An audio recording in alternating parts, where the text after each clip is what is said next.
Hi, welcome to Budget MTG Decks. All magic fun, all cards under $1. I'm David, and this is Suspicious Sharon. Hi! Today we're going to talk about fun and balanced duel decks. Now these duel decks are all 60 cards, 2 colors, meant to be played against any of the other decks within this series. Best of all cards used are under $1, so each deck costs an average of $11. That's right, so today we're going to be looking at the Cult of Rakdos, and this is a red and black deck.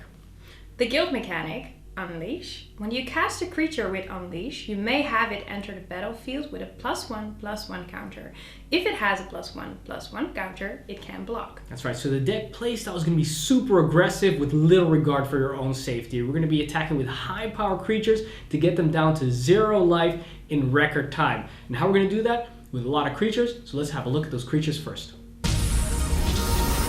So we're going to start with our guild champion, Xava Ragdose Blood Witch, which costs 4 mana. It's a 3/3 with first strike, haste, and unleash. Each other creature you control with a +1/+1 counter on it has haste. Yeah, this is a really awesome guild champion, especially for this deck. Why? Because she does exactly what you want. She's going to make sure that all your unleashed creatures, when they come in, you're going to be able to unleash them, give them that +1/+1 counter, and they're also going to have haste because of her. On top of that, she also has haste and first strike, so she can come in as a 4/4 first striker and attack right away. Sure, you can't block with her then, but that is a formidable creature for just 4 mana. The next card is Typhoid Rats, and it costs 1 mana. It's a 1/1 with Dead Touch. Pretty simple, pretty basic, doesn't do a lot, comes in super early, but it trades with anything, no matter how big. All in all, that's why I really love the Typhoid Rat. Death Touch is nothing to sniff at. So the next card is Goldman Arsonist, which costs 1 mana. It's a 1/1. When Goldman Arsonist dies, you may have it deal 1 damage to target creature or player. Yeah, also not super spectacular, but it's a pretty decent attacker, because if they're going to try to block with a 2/2, you can have this guy deal 1 point damage, then when it dies, deal another point of damage, so then the 2/2 dies. And for a blocking, same thing, you can have it block a big creature, then you can deal damage to a creature with only 1 toughness that your opponent might have. Pretty versatile. Then again, for a little goblin, you can't really expect too much.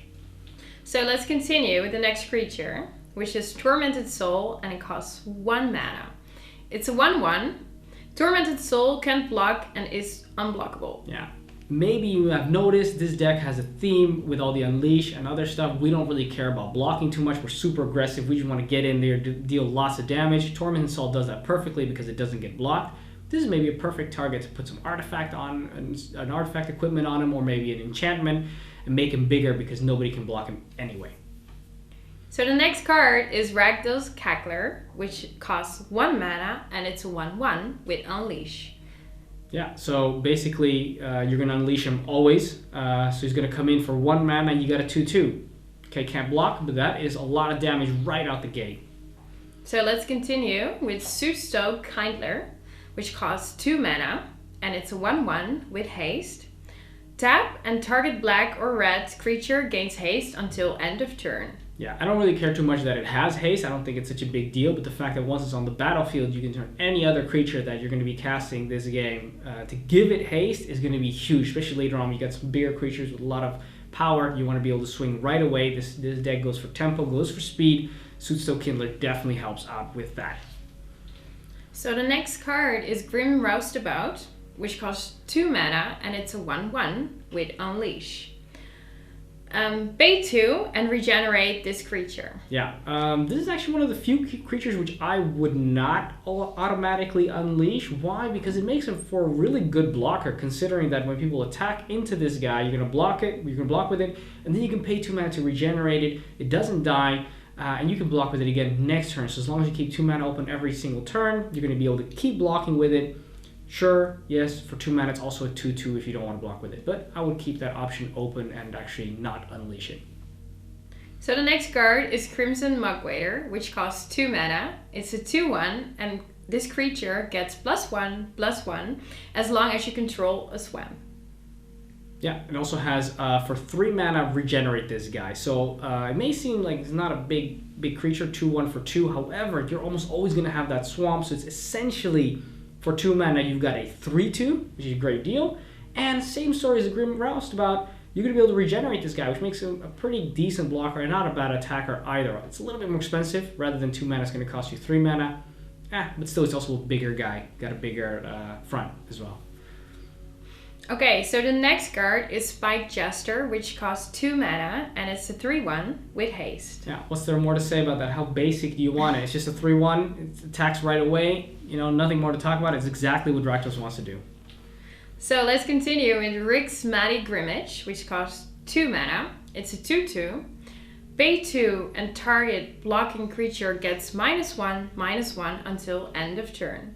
Pay 2, target player who lost life this turn loses 1 life. Yeah, this is actually a really good deal because for 2 mana you get a 2/2, which is already pretty decent on the curve. Then that first ability makes it that people really don't want to block your creatures because you're going to be able to use your extra mana to make their power and toughness lower so they're going to die. So nobody wants to block you anymore, which is good because you want to attack. And that second thing is, should you have extra mana and you dealt damage because they didn't want to block, you can always pump that extra mana into that to do extra points of damage. 1 damage may not seem, make them lose 1 life may not seem like a lot, but you really want to race them, which Rick's Mighty Guildmage can help you out with a lot. So the next card is Festive Kothari, which costs 3 mana. It's a 1/1 with flying and dead touch. Pay 2 and Festive Kothari gains first strike. I know, it's pay 3. It's really... I made a mistake. It's fine. So the point is, I would also like, because I definitely think it should also be pay 2. I definitely think it should pay 2, and I think it's hilarious that they put pay 3. But anyway, so the point is, this is an awesome card. Why? Because it's great offensively. You can attack with it. You can put a lot of equipment on there. People don't want to block the Death Toucher. But more importantly, it's one of those few cards that this deck really enjoys to use as a blocker because people are going to try and attack into it. They can't attack with flyers. They can't attack with walkers. Why? Because they got a Death Toucher. And on top of that, you get to pay that 3 mana. It has first strike, which means it's going to kill anything, and it doesn't trade. Awesome card. Yes, laughable that it's 3 mana, not 2 to give it first strike. I would say still a great deal nonetheless. So let's continue, and I believe it's the last one. No, is that correct? No, we still got a lot more cards to go. Okay. So the next one is Rectus Expire, and it costs 3 mana. It's a 1/1. Tap, and the creature deals 1 damage to target creature, and that creature's controller loses 1 life. He does, and this is actually super versatile to ping damage at your opponent's creatures. If the creature has 1 toughness, bam, you kill it. If it doesn't, well, then you still deal 1 point of damage to that creature's controller, so you're still dealing damage to your opponent. And if your opponent has no creatures, then it doesn't matter. You can just attack with it and deal 1 point of damage that way. Okay. So the next card is Hellhole Whaler, yeah? Whaler. Yeah, it's also a hilarious word. I think it's funny. Hellhole Whaler. Yeah. Well, it costs 3 mana. That's less funny, though, because that's a great deal. Okay. Yeah. And it's a 3/2 with Unleash. Pay 4 mana and sacrifice Hellhole Whaler, yeah. We're going to deal damage equal to its power to target player. Yeah, I think it's also a hilarious ability, mostly because it's so versatile. You're going to be able to attack with this guy because you're going to make it a 4/3 when you unleash it. And then later on, and that's where the real hoot begins, that's when you're really going to crack up, is when they block it and you try and kill it. You pay the 4 mana, and then you deal that 4 amount of damage to that player. That's going to come out of nowhere, and that is a hoot to see. And hilarity ensues when people see that happening. But mostly it's just a very strong card in that sense. What's the next card? I hope a little bit less hilarious, but let's continue. Let's find out. With Ashimor Goucher, which costs 3 mana. It's a 4/4, and Ashimor Goucher can't block. It can't. But on the plus side, it is a very big creature for only 3 mana, which is great. And the fact that it can't block, we already discussed it. It doesn't really matter for us because we're not really in the business of blocking with all our high power creatures. We're in the business of attacking and dealing a lot of damage. So we don't really care about that very much. So the next card is Critborn Horror, and it costs 3 mana. And it's a 0/0 with trample. Critborn Horror enters the battlefield with X +1/+1 counters on it, where X is the total life lost by your opponents this turn. Yeah, so as we discussed already before, what this deck wants to do is wants to attack, wants to deal lots of damage. And of course, if we did deal a lot of damage this turn to our opponent, then this creature is huge. And the fact that it's going to have trample means it's going to be even harder to block, which means you're going to be winning even more when Critborn Horror comes onto the battlefield. Okay, so let's continue with the Zolda the Blood Witch. It costs 3 mana and it's a 3/1. Pay 2 and sacrifice a creature. The Zolda the Blood Witch deals 2 damage to target creature or player if the sacrificed creature was red. Draw a card if the sacrificed creature was black. Yeah, so what you, of course, preferably you're going to get a creature that's both colors. That's super sweet because then you get to ping 2 points of damage and you get to draw a card. All in all, you can also use this on herself. It doesn't say other creature. So if push comes to shove, you're in a bad situation, you can pay 2 mana and sacrifice herself to deal 2 points of damage and draw a card. So also very versatile and not too shabby that she has 3 power. She can deal a lot of damage on the offense as well. So the next creature is Bloodfray Giant and it costs 4 mana. It's a 4/3 with trample. And Unleash. Yeah, very simple. This is another one of those creatures that I say just don't think about it. Just use the Unleash on it. Make it a 5/4 with trample. That is going to be a huge headache for your opponent to stop, especially on turn 4. Big beater. Very nice. So Murderous Redcap is the next creature, and it costs 4 mana. It's a 2/2. When Murderous Redcap enters the battlefield, it deals damage equal to its power to target creature or player. Yeah, it also has Persist, which means that when this creature dies, if it had no +1/+1 counters on it, it returns to the battlefield again with a +1/+1 counter on it. If it dies after that again, then yeah, that's really dead. So essentially what this card says is it comes onto the battlefield, you got a nice little 2/2 body, you can deal 2 points of damage to a creature or player. Usually you're probably going to use a creature to destroy it, and then when somebody kills this guy, when you block with it and it dies, you're going to do another point of damage. So in essence, you could remove 2 things with this very one card. And of course, it's a great target for Linzola because it's both black and red, so you get to deal 2 points of damage. And of course, the 1 point of damage of Murderous Redcap coming back in the battlefield, you get to draw a card, you get to do it again. Pretty good deal if you got both of those cards. So let's continue with Carnage Gladiator, which costs 4 mana. It's a 4/2. Whenever a creature blocks, that creature's controller loses 1 life. Pay 3 and regenerate the creature. Yeah. 4 mana, 4/2. It may seem like it's got a small butt. Yeah, it does trade with bears, with 2/2 creatures. But we also make our opponents suffer for blocking because we say when a creature blocks, that creature's controller loses 1 life. That also counts for us. But then again, once again, we don't give a hoot about that because we don't want to block. Okay, we're not in the business of blocking. So if anybody else wants to block, then they should probably be losing life for that. And Carnage Gladiator is going to make sure that that happens. And of course, the fact that it's got 2 toughness doesn't matter too much when we can regenerate it for 3. So let's continue with the next creature, which is Ragdose Spectre. It costs 4 mana. It's a 2/2 with flying. And Ragdose Spectre gets +3/+3 as long as an opponent has no cards in hand. Whenever Ragdose Spectre deals combat damage to a player, that player discards the card. Yeah. The fact that for 4 mana it's a 2/2 flyer, very sweet. It's going to be doing a lot of damage, hard to block. Every time it does deal damage, our opponent has to discard a card, so they're going to be losing cards, they're going to be playing cards. Very soon they're going to have no cards in hand. Then all of a sudden this is a 5/5 flyer, and that is going to end the game real quick. Super powerful card. People don't want to see this on turn 4. It's way too quick. So the next creature is Nightfire Giant, which costs 5 mana. It's a 4/3. Nightfire Giant gets +1/+1 as long as you control mountain. Excuse me. So pay 5 mana and Nightfire Giant deals 2 damage to target creature or player. Yeah, essentially once again we see, just like as with Crimson Muck Wader, this is gonna be a 5/4 almost guaranteed, and then every turn after that, I mean, you're gonna have 5 mana because you were able to cast Nightfire Giant, so you're gonna have 5 mana. Every turn you could use the same 5 mana to deal 2 damage to target creature or player, getting them down, killing their creatures. They have to deal with this giant, otherwise they are toast. Let's continue with Indulgent Tormentor, which costs 5 mana, and it's a 5/3 with flying. At the beginning of your upkeep, draw a card unless target opponent sacrifices a creature or pays 3 life. Yeah, essentially, not only for 5 mana is this already a 5/3 flyer, which is going to be doing a lot of damage in the air. Essentially, it's going to give you a win-win situation because you want cards. Great, let you draw the cards. But somebody says, no, I'm going to sacrifice my creature. That's also good. Let them kill their own creatures. And if they say, you know what, creatures are too valuable, I'm going to lose life, that's also okay, because the essence of this deck is to get them down to 0. So if they're paying life, they're going to lose soon enough. So the next creature is Sire of Insanity, which costs 6 mana, and it's a 6/4. At the beginning of each step, so at the beginning of each end step, each player discards his or her hand. Yes. So we already saw before that there's a card that cares about people not having any cards in hand. Well, Sire of Insanity makes sure that happens very quickly.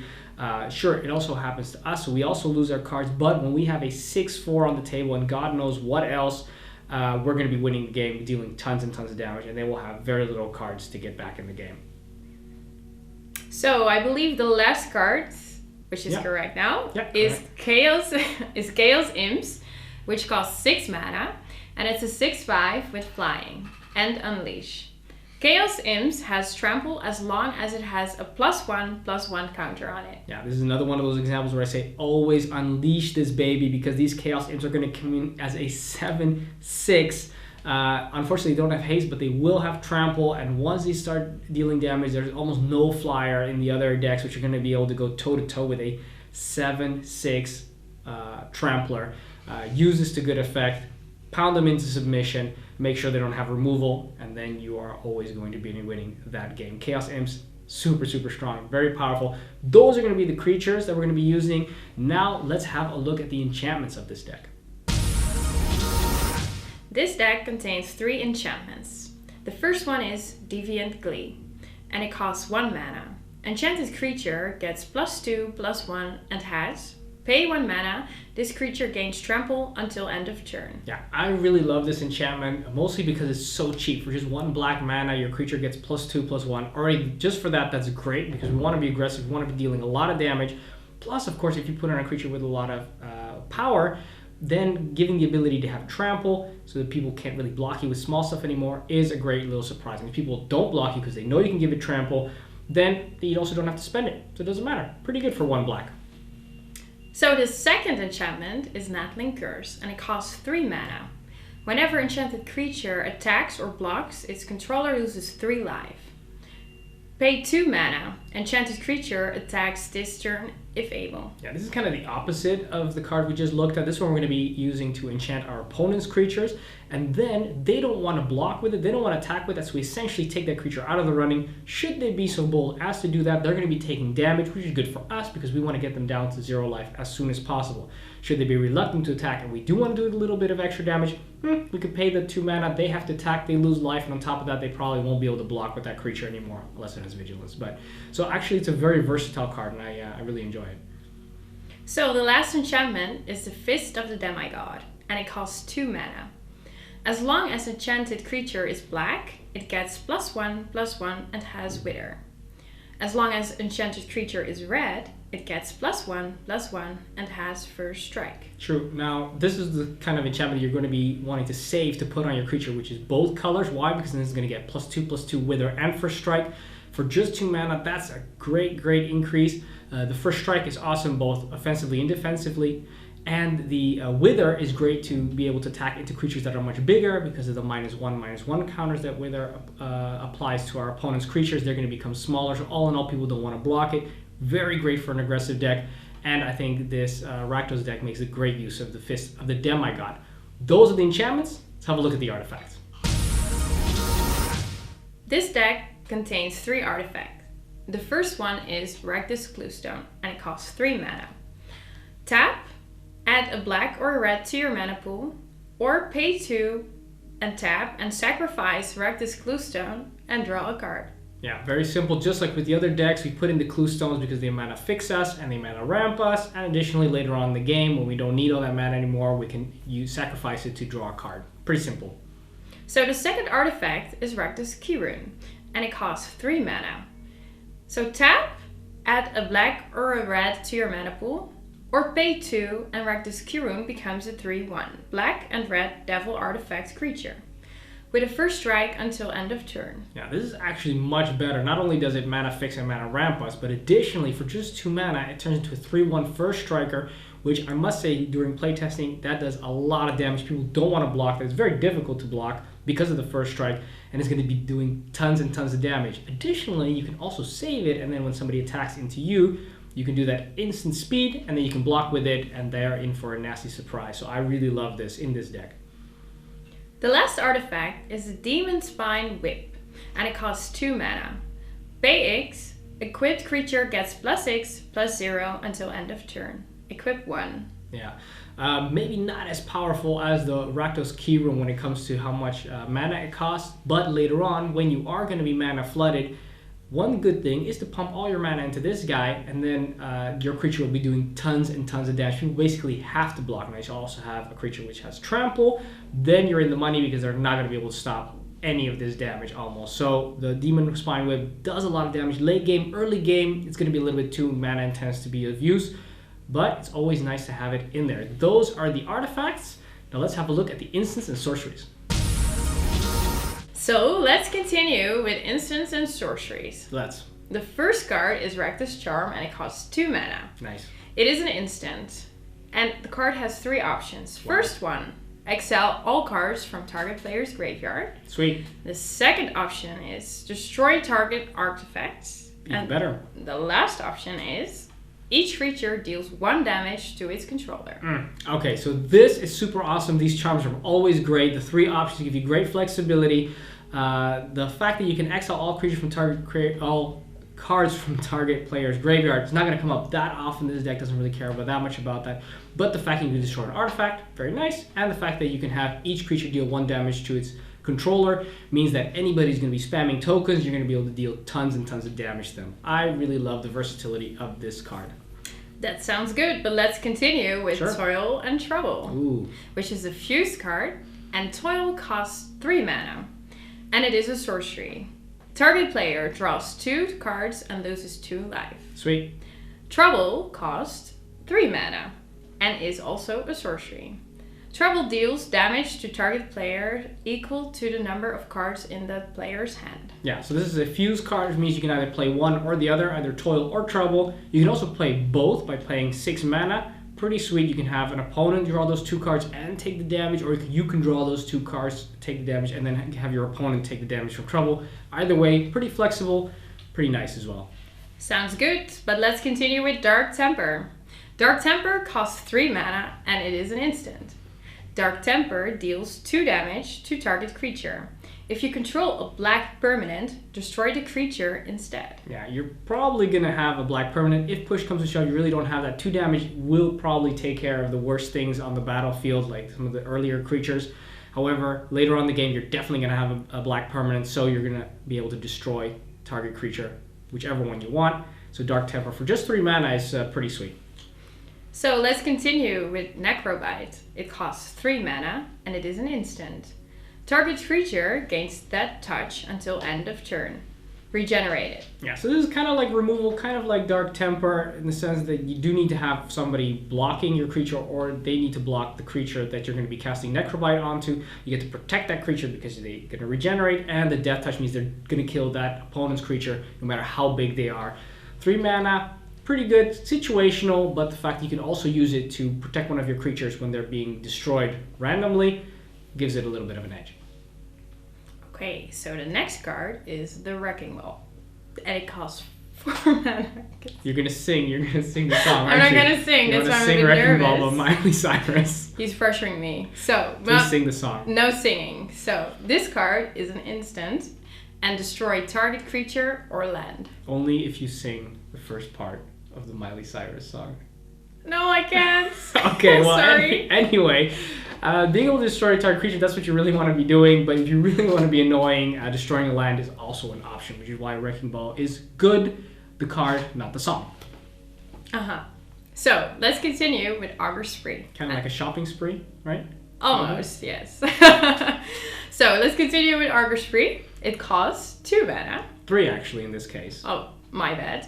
And it is also an instant. So target creature gets +4/-4 until end of turn. Another one of those typical Rakdos cards which can be used defensively or offensively. If you're going to be putting it on one of your creatures which have a big butt, then you could just get an immediate boost to power. But then again, you can also cast it on one of your opponent's creatures who have toughness 4 or less, and then you're going to kill them. Very versatile.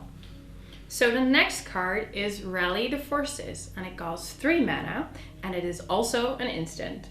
Attacking creatures get +1/+0 and gain first strike until end of turn. Yeah, when you attack with all your creatures and you've got this waiting in your hand, and you've got your 3 mana open, that is going to be a huge blowout for your opponent because they're going to block. They're going to think, we're going to be able to kill these guys. The increase in power, the first strike is going to make sure that you're not going to have to trade. You're going to kill their stuff.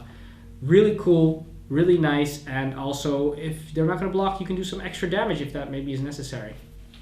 So the last card is Torrent of Souls, and it costs 5 mana. It is a sorcery, and return up to 1 target creature card from your graveyard to the battlefield if black was spent to cast Torrent of Souls. Creatures target players control +2/+0 and gain haste until end of turn if red was spent to cast Torrent of Souls. Yeah, this is a pretty complicated card. Essentially, you're paying 5 mana, you're gonna have red, you're gonna have black, so essentially what it says is take the nicest creature from your graveyard, pop it back on the battlefield, give it +2/+0 and haste, and you can attack with it right away. If you cast any other creatures, then they also have haste. Super powerful, especially late game. It's a little bit expensive, 5 mana. Then again, you can get one of your big demons out again and give them +2/+0 and haste. You're going to be doing a lot of damage out of nowhere. Those are the instants and sorceries. Let's have a look at the lands. The lands are divided into 9 swamps, 9 mountains, and 4 guild gates. Yeah, very simple, same as all the other dual decks. Evenly divided, gives you nice mana distribution. Let's have a look at the conclusion. So, in conclusion, this deck is fun. And why is it fun? It's very simple, very straightforward. There are a lot of demonic creatures, and basically it's just about destroying your opponents. Isn't that fun? It is a lot of fun. Actually, even though it is quite straightforward and using a lot of aggressive strategies with this deck, still has a little bit of nuances. There's some multiple choices that you can use to have a little bit more of a variety with this deck. But all in all, yes, if you just want to pound your opponent into submission, you don't want to think too much about it, you want to go in there and just deal a lot of damage, get them down to 0 as soon as possible, then Rakdos is the deck for you. On top of that, it's also pretty affordable, right? It's only $10.10. That's true. You can actually check out the deck list below. On top of that, while you're doing that, also please subscribe to our channel and also join us on Facebook and on Twitter. There you can talk to us and ask us questions, and it lets us know that we're doing a good job. And if you subscribe to us, it also lets more people know about the channel. All in all, positive stuff for us. We really appreciate it if you just press that subscribe button. I guess that's it. Thanks for watching. I'm David. I'm Sharon, and this was Budget MTG Decks.